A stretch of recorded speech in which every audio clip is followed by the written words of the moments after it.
একটা কবিতা শোনাবে, একটা কবিতা শোনাবে বলছে আমাকে, তাই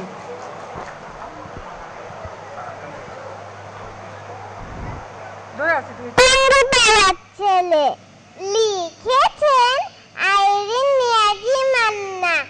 শ্যামল গায়ের একটি ছেলে, গল্প বলি শোনাও, একটু নয় মিথ্যে কথা, রূপ কথা নেই কোনো, দু চোখে তার স্বাধীনতার স্বপ্ন ছিল আঁকা, হৃদয় তার সোনার বাংলা যত্নে ছিল রাখা।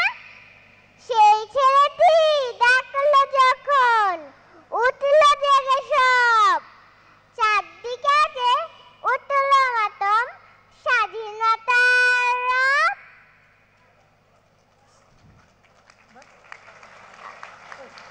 তোমার নাম বলো, তোমার নাম, তোমার নাম কি? এই তো তোমার নাম হচ্ছে রুজাইনা মারিফা। রুজাইনা মারিফা, বয়স কত? 5।